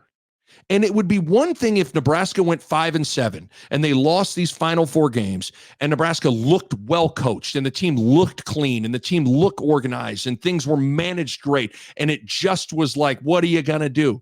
But that wasn't the case. That's not how it ended up unfolding.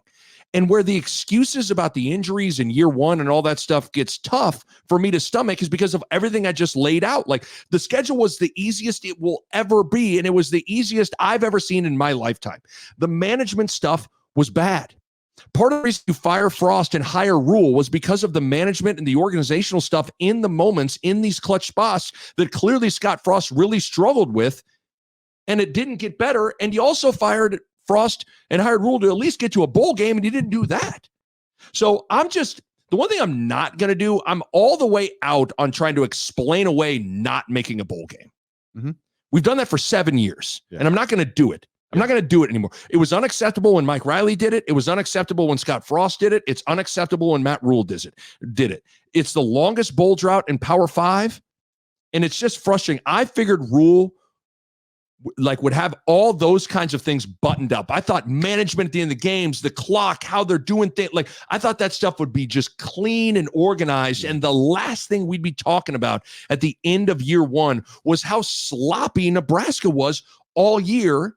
And then how there were little moments where you could question how Rhule managed these games. Yeah. So I know I'm a little Stephen A. Smithish here, but I'm just, I feel like I can still be like, I like Rhule. I really do. There are a lot of things that I think make him a really, really, really special head coach. And there are elements of things that were established this year that I like where things are headed. But I don't know. I mean, boy, we're really having to stretch and bend and do some mental gymnastics to say that this year, come on, guys.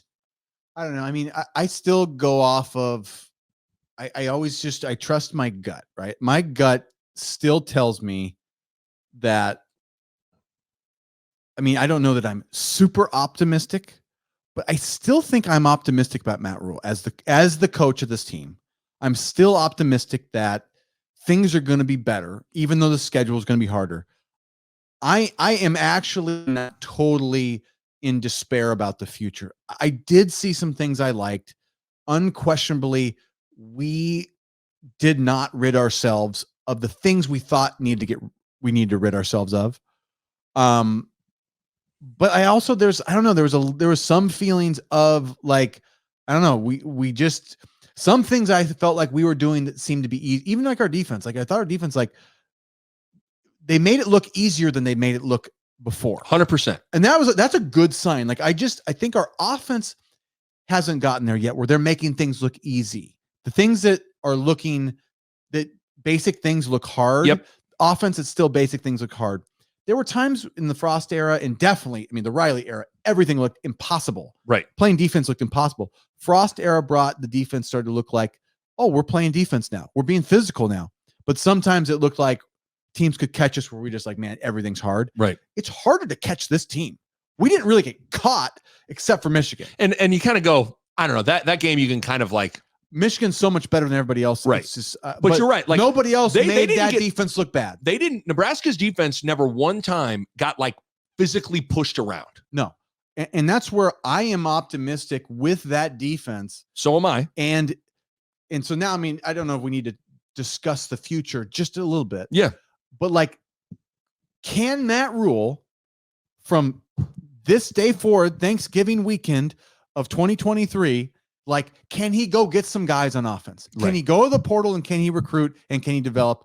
If we don't find an offense at Nebraska, if he can't get those guys, Nick, I don't think this is ever going away. This thing, whatever this thing is, it won't go away till we get some guys that are killers, some guys that are closers, the guys that want the ball. He has to find a handful of them on the line at quarterback and at receiver and running back. He's got to go find a whole team Couldn't agree worth more. of an offensive players. Because in some ways, it's almost like it's hard to say, like, can Nebraska, sure, you can always get better, but I mean, Nebraska's defense is good enough. Like, yes, they can get better, obviously, but like, let's say, like, if Nebraska's next year is their defense is exactly how it was this year, I almost think a lot of people would take that deal. You know why? Because that team, we were kind of giving them a little bit of guff about not being like clutch enough. My point with that was just like that it was just a clutch thing. Yeah. I mean, because the defense had to be perfect this year. Yeah. And so clutch enough to win 8 games, the defense had to be perfect. This defense, as is, with a good offense, they win 8 games. Easy. They don't have to be any more clutch than they were. With a good offense, we easily win 8 games. I agree. And that's, to me, that's the difference. Matt Rhule has to get some real players on offense. It's funny. That's can't not.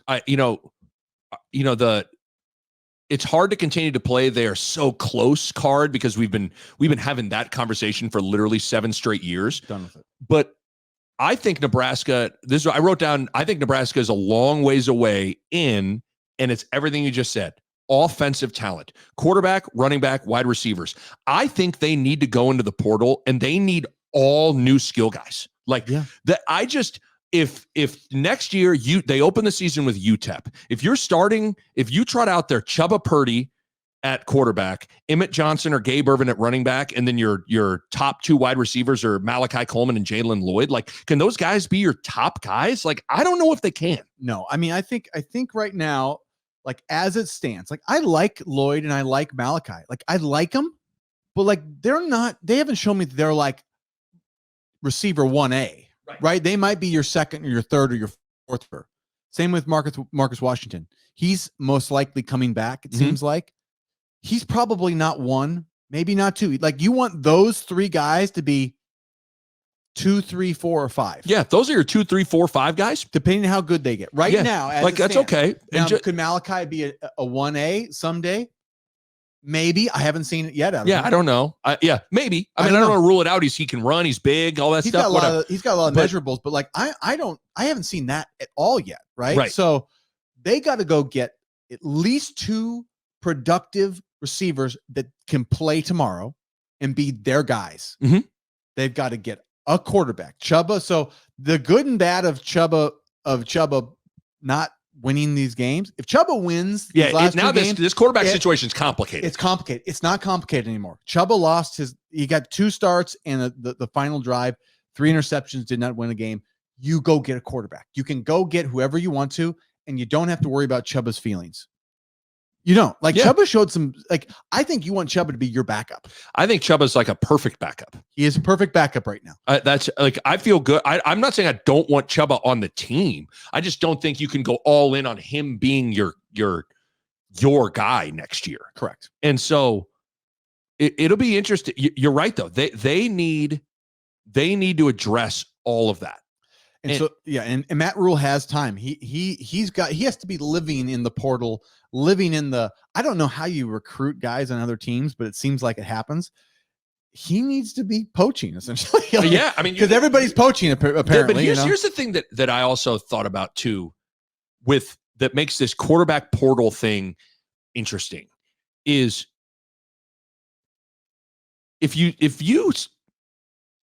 what is so attractive about Nebraska's situation? If you're one of these good quarterbacks, you can sit there and say, well, throw a whole bunch of NIL money at them. Well, we say that as if these other schools don't have a lot of NIL money either. And let's say Nebraska throws some huge check at somebody, but and they, let's say, I'm just throwing numbers. Let's say they throw a huge check at somebody, and what Nebraska throws out is 150 or 200 grand more than what school B is throwing out. Yeah. In some ways, if you're a quarterback, you're like, well, school B, I might just take a little less because that situation's a little better.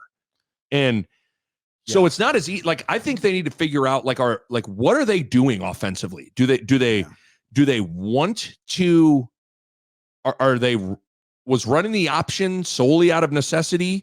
It's funny because I don't know. I heard throughout the year, whether it was Sam McEwen or Steve, Marcus Satterfield didn't come here to run this offense. So it's okay. I mean, I guess I'll believe that, but I also remember he was the same guy talking about huddling up, and he was the same guy talking about a fullback, and he was the same. And now all of a sudden he was the guy that wanted to air it out.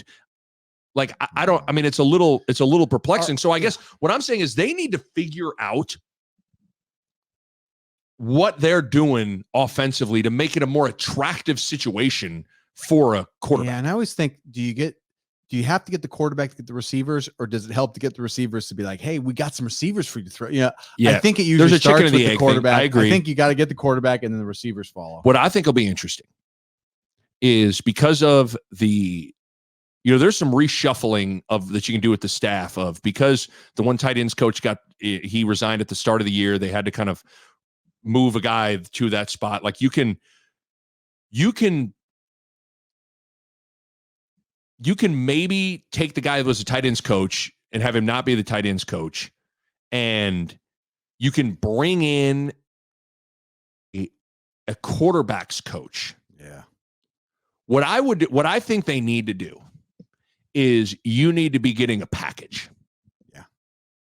It was kind of like, why Trey Palmer came here? Yeah. Because of Mickey. Mm-hmm. You need to go find a quarterback equivalent of that, where you are hiring someone to get a real quarterback. Like, because that's the one thing about this staff that is still a little concerning is like, I don't know how well connected all these guys are in the recruiting world. They're all pretty young. It's the Texas thing. Texas is what he's banking on.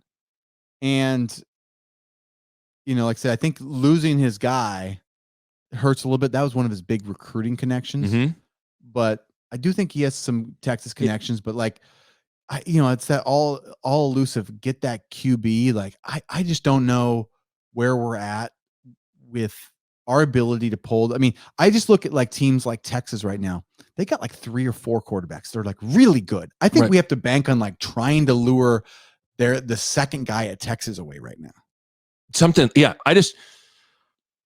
It's hard because you do wonder if you're a portal quarterback. I mean, let's be honest, Nebraska's situation's not the most outside of like, you maybe be getting guaranteed the starting spot and get a big, healthy NIL deal. I mean, these guys, they're making decisions based on money, but they also want to go to a situation that makes sense for them too. No doubt. But we got to offer something. Like we got to make the Godfather offer, like something they're like, their whole family. See, and here's this was going to be something I was going to have another discussion for another day. It's like, you wonder if these NIL collectives, these boosters, these guys writing big money for certain guys, you wonder how much the cautionary tale of like Jeff impacts the next big booster. We've always said this, we act like these big boosters are just willing to just write these $500,000 checks or whatever and just don't care.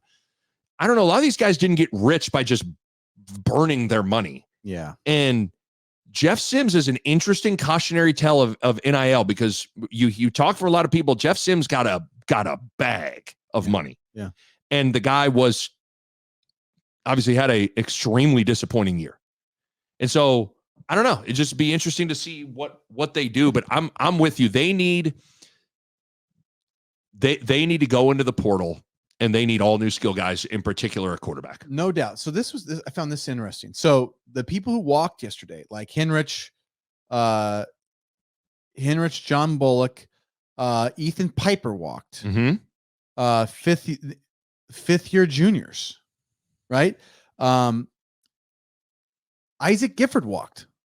Yeah. He's not going pro yet, is he? I think he's what I was listening to some people, it might have been Sean Callahan talking about this, that some of those guys walk, but they can still come back. Yes, so I think that's what I thought. I was assuming that they're not. So I think Gifford's maybe trying to go through the draft process to get a draft grade. Yeah. But then people also said maybe Gifford is trying to renegotiate his NIL deal. I wouldn't doubt it. I wouldn't doubt. Which I don't. I mean, he earned that. I mean, like, if you're him, he's been better than Jeff Sims. So it's like, it's like you go, hey, I don't want to see these guys making more money than me when they don't play and I'm balling out here. So totally understandable. That's going to happen. I just was thinking to myself, this defense, though, like if Ty's coming back, the Polar Bear's coming back. I mean, that's a great place to start. You start there. Princewell, Leinart, Mav Noonan, Butler, like those guys are. I like those young guys. I like Princewell. I think Princewell's good. Jamari Butler started to get a little bit better. And Mav Noonan was really, we'll see how he develops, but he was like a good player for a true freshman in the spring. So, Nick, I like a lot of what is coming back on defense. So do I. So it's huge. And let's be real. Tony White not winning that game. I wrote that down. Does that, the him and Chuba things, if you want to take a silver lining, like we might get another year of Tony White, which is like, it's like, what's one more year?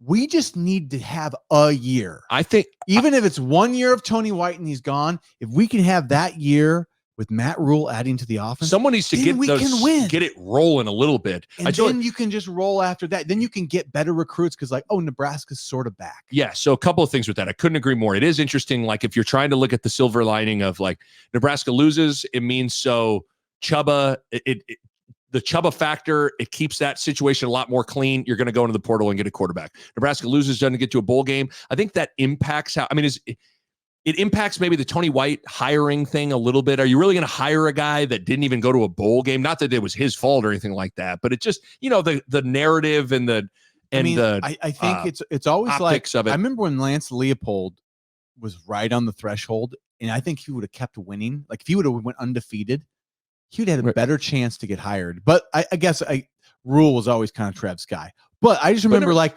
Lance lost a couple games. Everybody's like, and that's cooled off. Well, even Matt Campbell, it felt like people thought Matt Campbell, and then Matt Campbell kind of fell off. Like, he had a down year. You are sometimes prisoner of the moment with stuff, and as a coach, you got to cash in. And so I agree, though. Like, you could argue retaining Tony White is just as important as going and getting a portal quarterback, in my opinion. Rhule has been giving Tony advice. His advice is to go to a team in a program that has a ton of support. Yeah. And I think if you say, well, San Diego State and Syracuse are places he's been, it's like he already left those places, though, right? And it's like, I mean, Syracuse, if you're ranking power conference jobs, Syracuse is pretty freaking low. You only go to Syracuse or San Diego State if Tony White's like, all I care about is I want to live there, and that's where I want my life to be.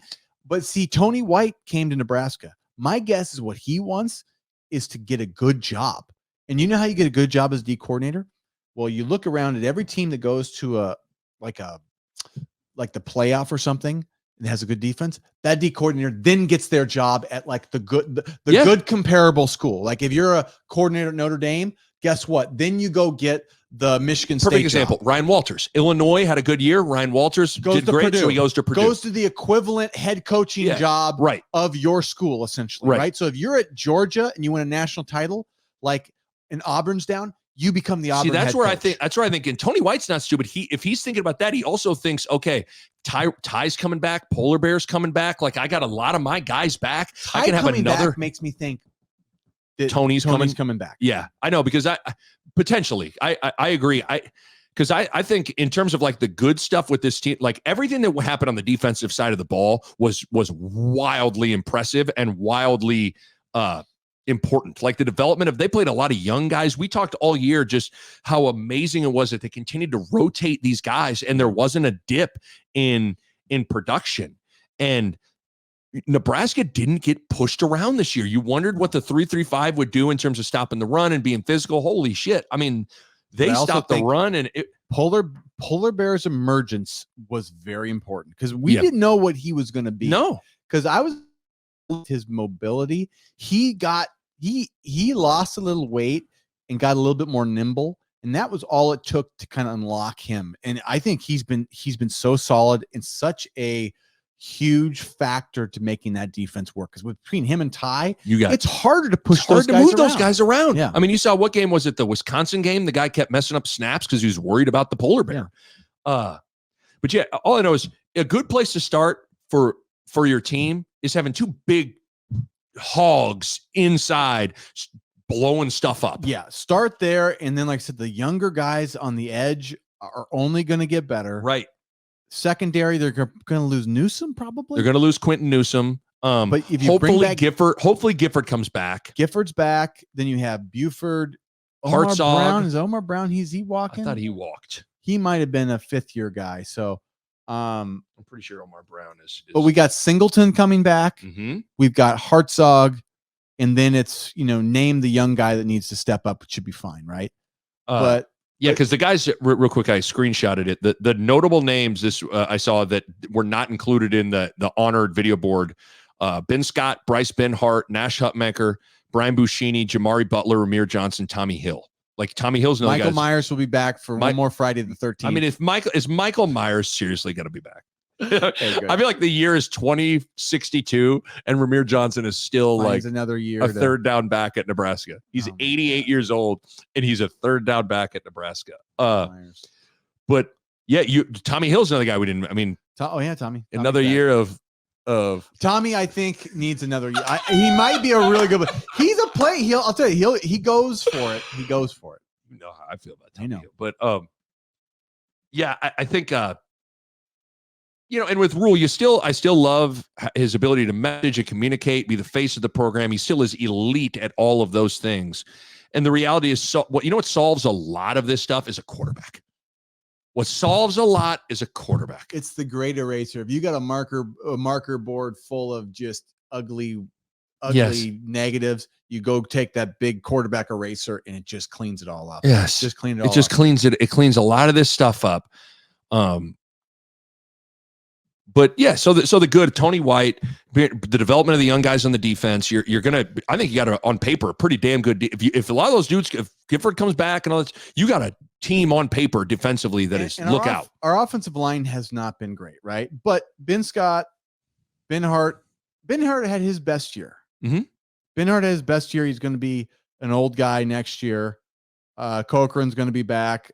I don't think he had a very good year, but at least we're going to have a bunch of old guys on the line that we can hopefully add to. Gatula, Sam Sledge are young guys with a lot of potential. Teddy Penhuas down, coming back to try Penhuas a year in the weight room. He needs to hit the weights like nobody's business. And he coming off the injury, this will help. So another year. Hopefully him healthy. He is healthy because, like I said, he didn't seem like himself this year. But Teddy Penhuas healthy, Ben Hart with another year of getting stronger. He'll have more starts than anybody in Nebraska history, I think. That's wild. Because he just has been around he started for almost every game he's been here. It's crazy. But, I always will trust the guys that have played a lot of football. So that's not sometimes you need to get really old to be good. Maybe that will be we'll have the old guys where we need them. And just being old allows you to be you may be average, but your experience and your maturity allows you to be just that much better. Yeah, because Ben Hart got better. Right. I'll say this about Ben Hart. Of everybody on that line, Bryce Ben Hart got better this year. Mm-hmm. I'll give him that. And I give him respect for getting better. That takes a lot of work. What about the Satterfield factor? Rhule kind of went on the record the press conference a couple weeks ago, basically being almost just taking a bazooka to this whole idea that he's going to part ways with Marcus Satterfield, that it's stupid to now make change and have to learn a whole new offense. How do you have any thoughts on that? I don't know. Matt Rhule, I trust Matt Rhule more than me. But I will say this. It's not about the X's and O's and the terminology and not wanting to. It's either he's the right guy or he's not the right guy. So if he's not the right guy, I don't care about terminology. I don't care about continuity. Get the right guy. If he is the right guy, keep him. And then it's nicer to keep the guy and keep the terminology. But you don't keep the guy for the terminology. You don't keep the guy for the continuity. You keep the guy because he's the right guy. That's all that matters. And I would trust Rhule over myself because me too. I mean, I don't know because he's not wrong in starting over or whatever. I mean, it doesn't have to be starting over. Doesn't have to mean that you're bad again. But what I wonder is, could you? I'm looking at Marcus Satterfield's career resume. In 2019, he was the tight ends coach at Baylor. Yeah. Could you just slide Satterfield and get a quarterback's coach, and then slide Satterfield to the tight ends, and then bring in bring in a quarterback's coach that basically is I just some of those quarterback guru guys that can get the guys they've been working with. That's fine with me. A quarterback coach, offensive coordinator, and then you could Rhule would figure out a way to be Marcus is still very involved in our like a co-coordinator thing. I don't know. I mean. I'm wondering that. I mean, Marcus is making a lot of money though. So yes, he is. So I'm just trying to think of. You're right. You can sit there and either Marcus Satterfield is the right guy or he's not. Yeah, and that means that you need to say you're the tight ends coach now. fine, whatever. But that's saying you're not the guy. Yeah, it's hard because I think a lot of people, again, I just defer to people like Sam McHugh, I think they wanted Jake Peets. I think they wanted it to be him to be the offensive coordinator. I think there's a lot of things. I think they wanted Mickey to be the wide receivers coach.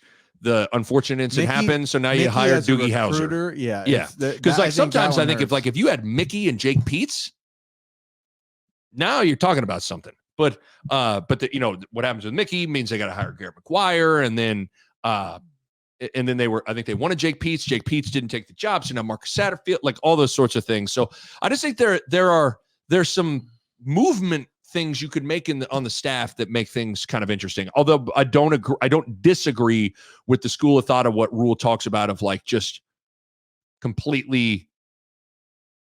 I can understand the thought of like, okay, you're going to just fire your offensive coordinator and start all over on that side of the ball. I mean, I don't know. At the same time, I feel like we act like, some people come in and it's good right away, It can be. It's all I know is if they kept the coaching staff the same, that's fine.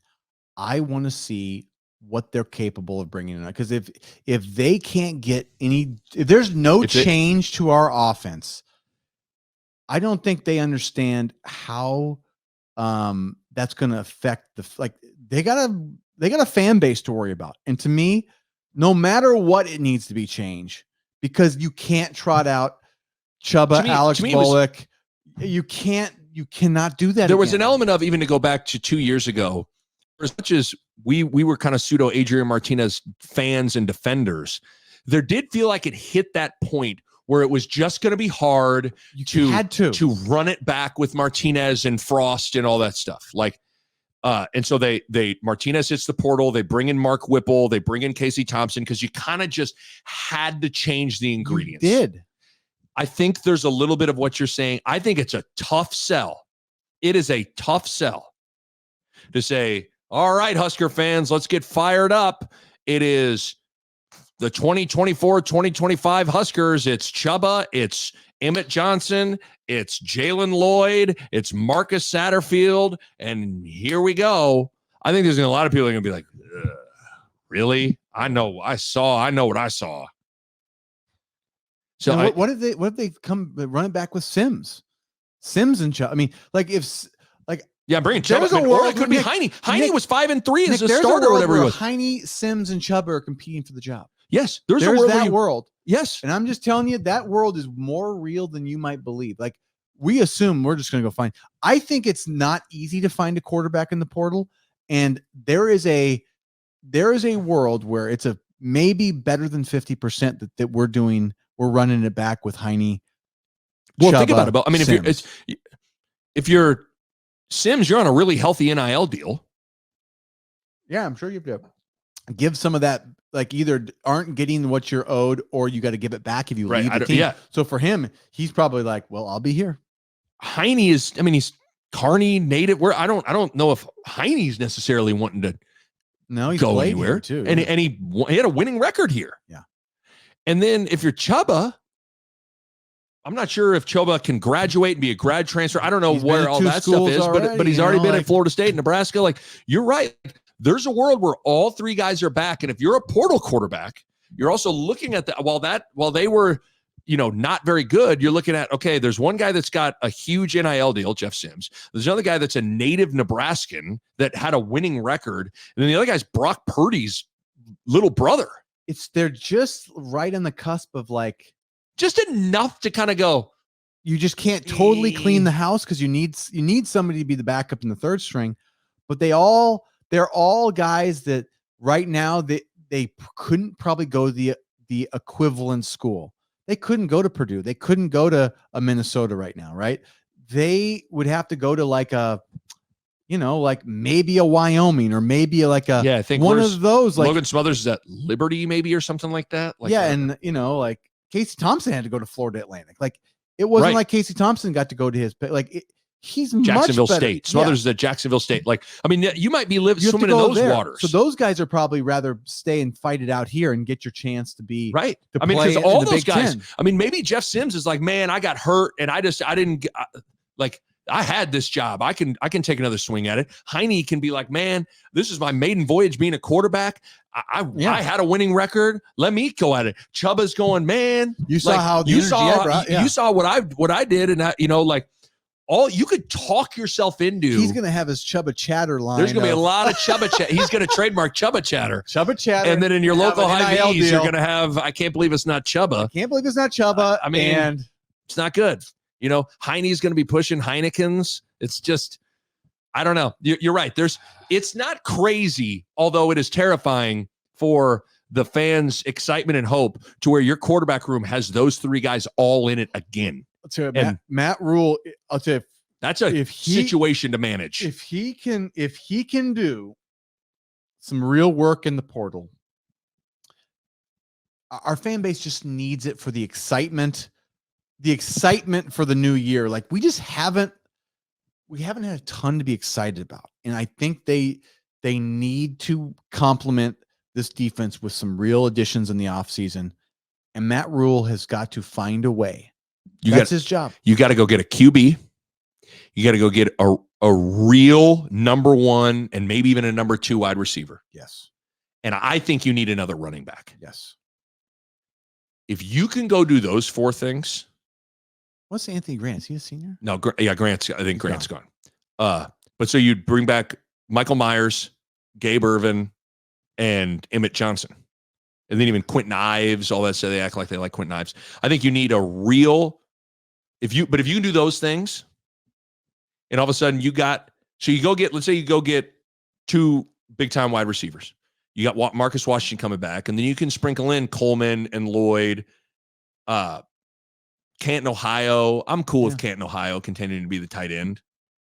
Yeah, I still don't you dare about HOF, all right? Because we love him. I still don't know. Like there was no attempts to be like, let's just isolate him and let's. I agree. You know what I mean? Like, which is a little surprising because can he get open? I don't know. I mean, can he get open deep? I that's the part about his game. He's coming off those knee injuries. He still looks a little like it's not super fluid yet, but he's got that length. Like he just got that catch radius, if you will. That catch radius is so. But I just think if you bring in, like Willie Beeman or Sunshine from you bring in like a real QB. You get two good wide receivers, a good running back, and Tony White comes back. People that's when people can start to do that, like talking themselves into, how it always is, where the Kool-Aid all of a sudden is flying off the shelves at your local Hy-Vee. I mean, but we've seen it. I mean, we've got Torrey, we've gotten Trey Palmer, like we've gotten guys that are NFL guys in the portal. It's always like, it's not the way we've gotten him has been strange. I mean, Torrey was a Montana guy. Yeah. That sort of even like Kennevi Noah was like a FCS guy too, I think. I can't remember, and I'm not saying he was a pro, but like, I don't know if you're gonna have to go into the FCS route and find like a stud there, or if you're gonna go, can you pluck the dude that's the fourth wide receiver at Ohio State or you know what I mean? I don't know, but we need to get. I mean, Marcus Washington was kind of that for us. He was like the Texas is like third guy or something like that. Like we need some of those guys though. We need some guys that are just a little bit different, Wow, that was our longest one, hour 42 or whatever. That was a pretty long. Always go along with Iowa. Well, and there was a lot to talk about. I mean, we could have cut it at the end of talking about the game, but it just didn't feel right to not kind of get into some big picture stuff, All right. I mean, another year in the books. Cheers, my friend. I mean, we created 5 and 7 to new nicknames, laughing at our own jokes. I mean, I love the YouTube comments. We're like, these guys laugh at the same jokes every week, and I'm laughing with them, and that makes me feel. Hopefully, everybody on YouTube and listening on the pod is laughing with us.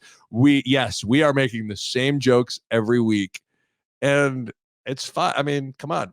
We have to find a way to laugh our way through this bowl drought. We're going to get through it. We're going to get through it. And one day we're going to have a pod where we're talking about Nebraska's winning season.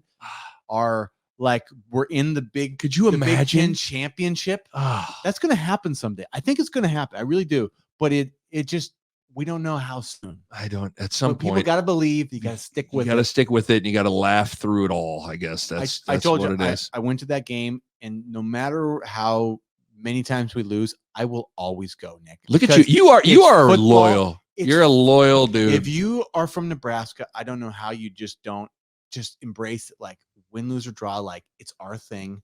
It's still the best thing you can do on a Saturday. Yeah. No matter what. When still, UTEP still comes football. to town to start the year next year, like there's going to be that feeling in the air again. And we'll be here creating dumb nicknames and finding a way to laugh our way through what we're doing. So, okay. Well, I heard they got a sell of, I can't believe it's not Chubba. You want to go pick up? You want to go Friday? Yeah, Blaver, let's go. Let's get it. A Herd at Sports Network production.